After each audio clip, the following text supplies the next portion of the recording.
대단한 학습평가 8번 문제 풀이 시작하도록 하겠습니다. 어떤 모임에 부부 10쌍, 즉 20명이 참석을 했는데 부부끼리는 악수를 안 하고 다른 참석자끼리는 모두 한 번씩 악수를 할 때 전체 악수의 횟수를 구하시오라는 문제입니다. 선뜻 문제가 잘 이해가 되지 않을 수 있는데 지금 문제에 나와 있는 조건을 만족하는 몇 개의 예시만 관찰을 해보면은 금방 파악을 할 수 있어요. 예시를 그림으로 나타내기 위해서는 우선 이 부부의 이름을 붙여줘야겠죠. 그래서 이 열쌍을 남편은 네모로 이제 아내는 동그라미로 이렇게 해가지고 열쌍으로 한번 나타내 보겠습니다. 이제 10번째 커플까지 이렇게 도식화할 수 있겠죠. 자, 그렇게 했을 때 첫 번째 쌍의 남편은 누구랑 악수, 세 번째 쌍의 아내와 악수 이렇게 한번 표현해 볼까요? 악수를 대충 이렇게 나타내면 되겠죠. 자, 또 악수할 수 있는 게 밑에다가 한번 적어보면은 남편은 10번째 커플의 남편, 그리고 아내는 네 번째 커플의 아내 이렇게 악수를 할 수 있겠죠. 자, 이런 거는 다 되는 케이스인데 이런 거는 될까요? 안 될까요? 5번째 커플의 남편과 아내 이런 거는 이제 규칙에 위반되죠. 왜? 부부끼리는 서로 악수하지 않는다고 했으니까. 자, 그래서 여러 가지 되는 케이스, 안 되는 케이스 한번 찾아보면 됩니다. 이제 7번째 커플의 남편, 6번째 커플의 아내 이렇게는 짝을 지을 수 있죠. 자, 근데 이제 요런 거는 사실은 악수를 내가 수학적으로 어떻게 나타내? 고민할 필요가 없는 게 이 악수라는 것은 쉽게 말해서 그냥 20명의 이 사람들 다 합하면 20명이죠. 20명의 서로 다른 사람들 중에서 2명을 얘랑 얘를 선택했다는 거하고 똑같아요. 자, 우리가 악수를 어떻게 수학적으로 구현하느냐. 그냥 이 20명의 사람 중에서 1번 남편, 3번 아내를 선택하면은 그게 정확히 둘이가 악수했다라는 상황하고 똑같은 겁니다. 이것도 그냥 20명의 서로 다른 사람 중에서 10번째 커플의 남편, 4번째 커플의 아내 이렇게 둘을 선택했다는 거하고 똑같은 거예요. 자, 그러면은 뭔가 두 사람을 선택하는 것에서부터 출발을 하면 되겠다라는 생각을 할 수가 있죠. 지금까지 관찰한 예시를 식으로 한번 적어 보겠습니다. 자, 나는 어떤 것을 구하느냐. 이 규칙에 만족하게 이제 이루어지는 총 악수의 횟수를 구하는데 그것은 그냥 간단하게 서로 다른 몇 명 중에서 20명 중에서 일단은 두 사람을 선택하는 것으로부터 출발해요. 근데 이제 다만 조금 주의를 해야 되는 것은 20명 중에 아무나 2명 다 선택한다고 그게 다 악수 횟수가 되는 건 아니더라. 어떻게? 이렇게 같은 커플의 남편, 아내가 서로 이제 선택되는 거는 어떻게 해줘야 되는, 이건 안 되는 거잖아요. 제외해줘야 되는 케이스. 이런 것만 좀 신경을 쓰면 됩니다. 그래서 20명 중에 2명을 선택을 하는데 단 뭐를 빼주자?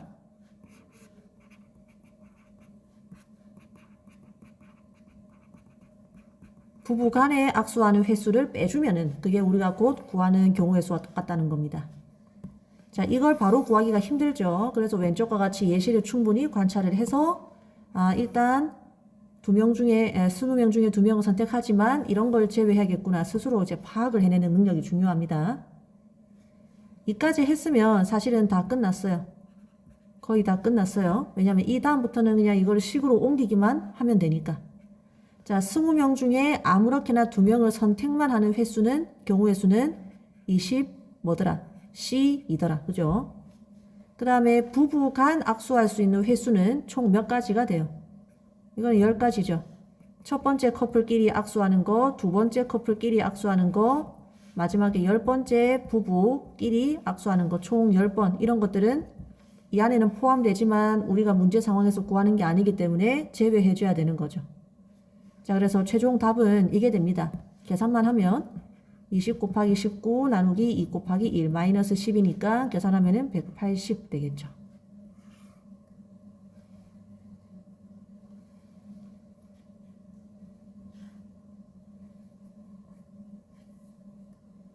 자, 9번 문제입니다. 집합 A는 1, 2, 3, 4 원소로 이루어지는 집합이고 조건은 이렇게 두 개가 있습니다. 이 조건들을 만족하는 집합 B의 개수를 구하여라. 전형적인 그냥 예시를 관찰해서 도출하는 문제 되겠습니다. 자, 우선 A라는 것은 1, 2, 3, 4를 갖고 있는데 이때 A와 B의 교집합, 즉 공통된 원소는 총 2개가 되어야 됩니다. 그럼 예를 들어서 집합 B를 자, A와 B의 교집합 원소 개수가 2개가 되려면 이 중에서 2개는 집합 B의 원소고 나머지 2개는 집합 B의 원소가 되면 안 된다는 뜻이죠. 그래서 예를 들어서 뭐 1과 3 이거를 A 교집합 B의 원소라고 한번 해볼게요. 그럼 B에도 포함이 되겠지. 자, 그러면 A와 B의 교집합 원소가 딱 2개가 됐으니까 여기에 2 같은 게 더 들어가도 될까 안 될까 이런 거. 더 들어가면은 얘가 3이 되겠죠. 그래서 1과 3을 너희 둘을 교집합 원소로 하겠어 라고 하는 순간 나머지 두 원소는 절대로 B에 들어가면 안 되는 겁니다.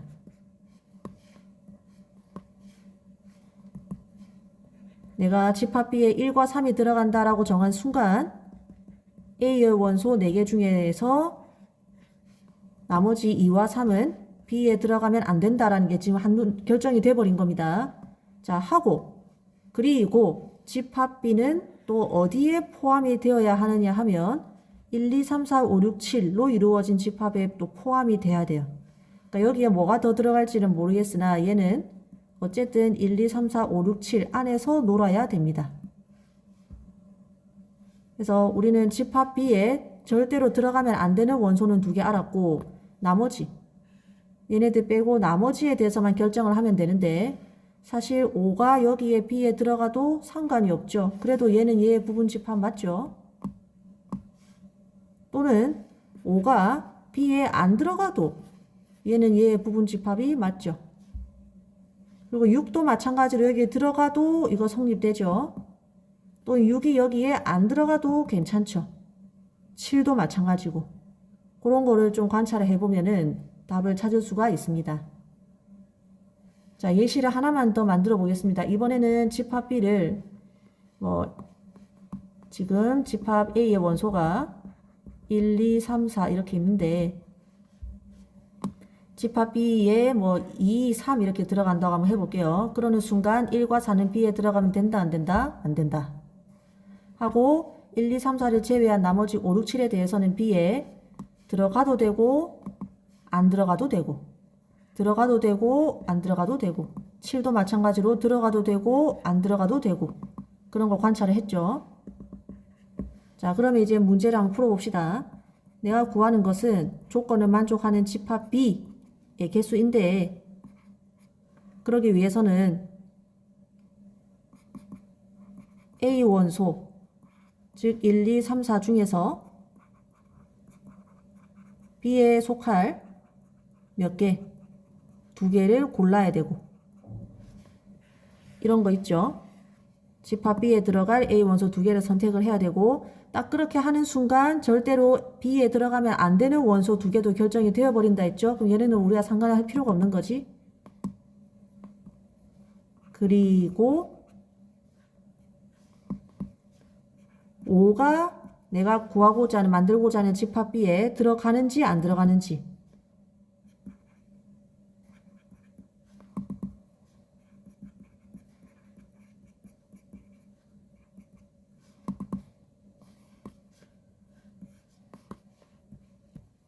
마찬가지로 6이 B에 들어가는지 안 들어가는지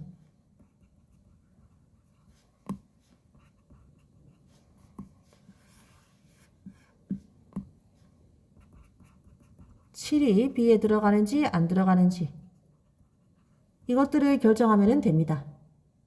선생님이 일부러 좀 길게 우리가 구하고자 하는 집합을 자세하게 적었습니다. 이런 것들을 결정하면 짜잔 하고 집합 B가 만들어집니다. 자, 그리고 이 그리고라는 거는 다 어떻게 바꿀 수 있어요? 곱의 법칙에 의해서 다 곱하기로 바꿀 수 있죠.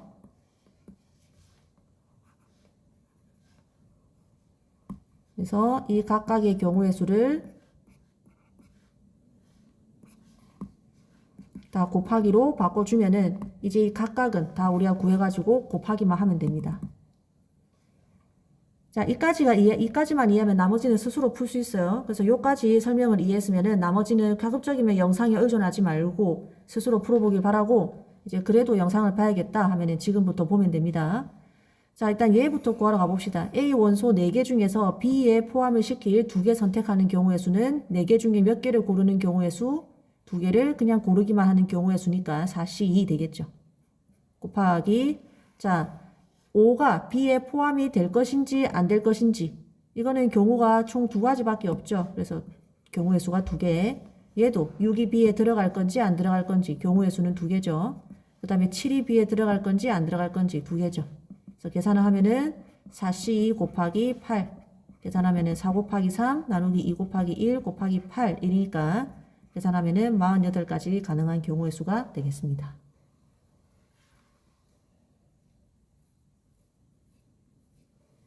자, 이거 꼭 이렇게 4C2 뭐 이렇게 하지 않아도 4C2는 필요하겠는데 무슨 말이냐면 일단 이제 B에 들어갈 원소 2개를 고른 다음에 그 원소를 뭐 이렇게 골랐다고 칩시다. 그러면 3과 4는 안 들어가야 되죠. 자, 그러고 나서 우리 저번에 저번 시험 범위에서 아마 했던 것 같은데 1하고 2는 집합 B에 포함이 되고 3, 4는 포함이 안 되고 그리고 5는 포함이 돼도 그러니까 집합 B에 들어가도 되고 안 들어가도 되니까 모르겠다. 이것도 모르겠다. 이것도 모르겠다. 해서 이 1과 2의 경우의 수는 각각 1, 3과 4도 안 들어가는 방법. 요거 하나만 가능하니까 들어가면 안 되니까 경우의 수가 각각 하나. 5, 6, 7은 들어가도 되고 안 들어가도 되니까 경우의 수가 2개. 얘도 2개, 얘도 2개. 해서 이렇게 곱하기 해서 답을 구했던 거 기억나죠?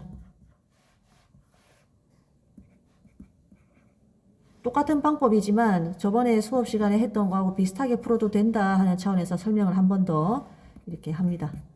별 해까지는 아니고 결국 같은 내용입니다. 풀이가.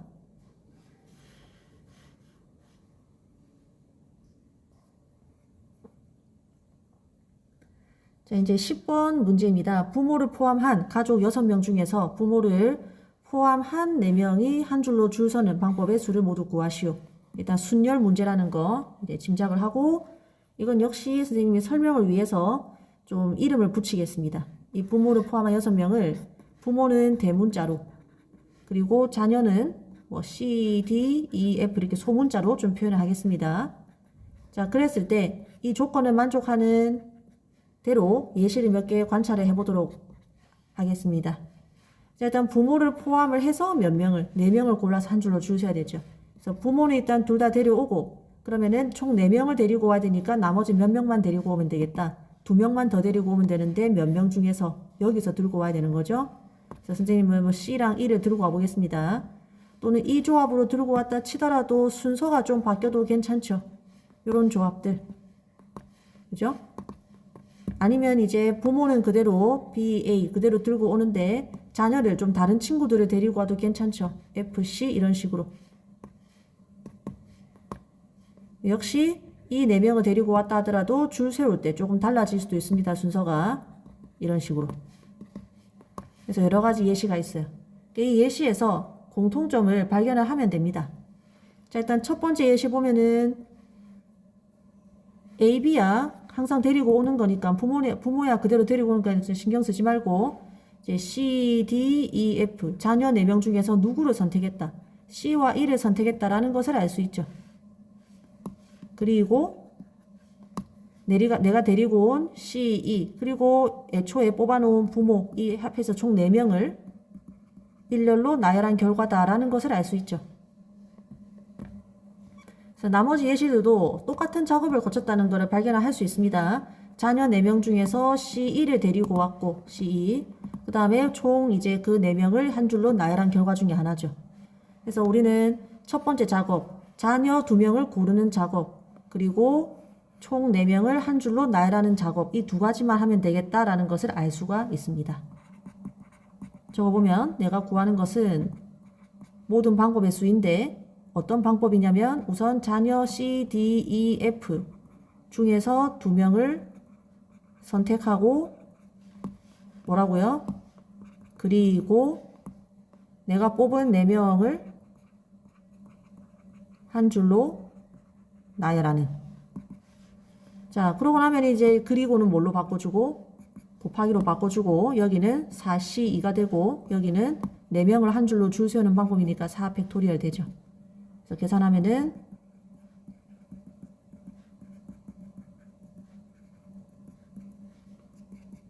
144. 144가지 방법이 가능하겠다라는 것을 알 수가 있습니다.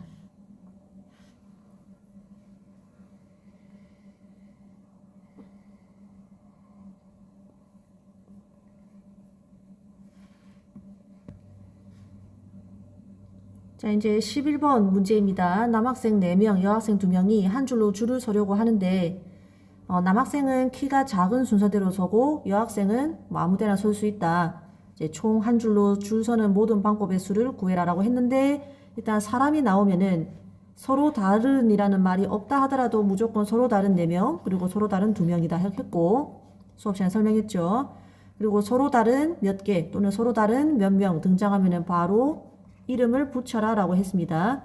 그래서 남학생은 선생님이 A, B, C, D 대문자를 써서 표현을 하고 그 다음에 여학생은 뭐 X, Y 이렇게 표현을 하겠습니다.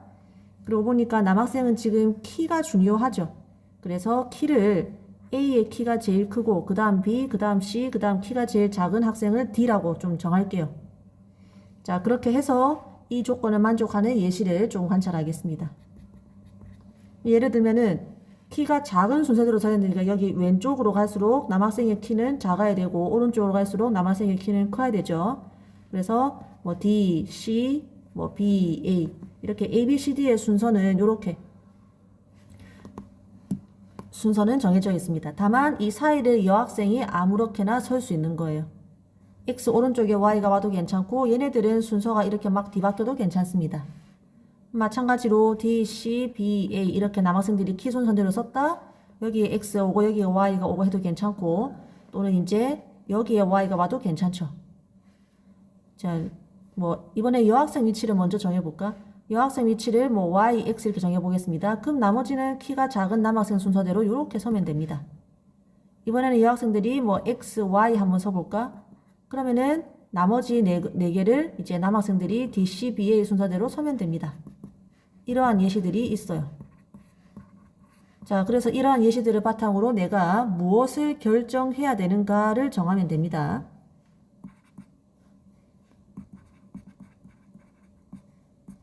자, 내가 결정해야 되는 것은 선생님이 지금 여학생 위치 먼저 결정을 했죠. 그래서 여학생 위치 여학생 위치라 하면 이 6명이 배열하려면 의자로 치면 의자 6개가 필요한데 그 중에 여학생을 여기 앉히겠다. 이런 식으로 하는 거 여학생 위치를 결정하는 거라고 할게요. 자, 그러고 나서 선생님 뭐 했더라?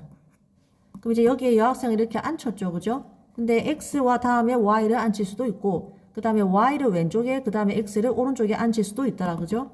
그래서 여학생끼리의 순서를 결정하더라. X 다음에 Y인지 아니면 Y 다음에 X인지. 그죠?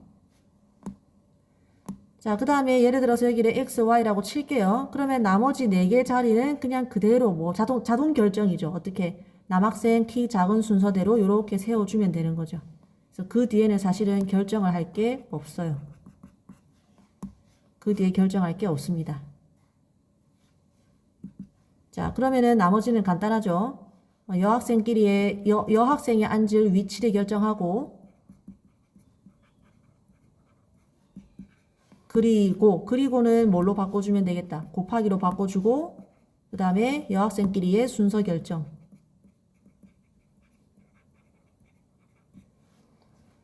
자, 그래서 요약하면은 내가 구하는 거는 그냥 이거예요. 자, 그러면 얘 구하고 얘 구해서 곱하기만 해주면 되겠죠. 첫 번째 6개 자리 중에서 여학생 위치 결정하는 거는 첫 번째 자리, 두 번째 자리, 세 번째 자리, 네 번째 자리, 6번째 자리 6개 중에서 몇 개를 고르는 경우의 수와 같다. 여학생이 앉을 위치 2군데를 고르는 경우의 수와 같죠. 곱하기. 자, 여학생끼리의 순서는 X 다음에 Y가 오느냐 아니면 Y 다음에 X가 오느냐 총 2가지밖에 없죠. 또는 2 팩토리얼이라고 해도 괜찮죠. 그래서 식만 구해주면은 답을 얻을 수 있습니다.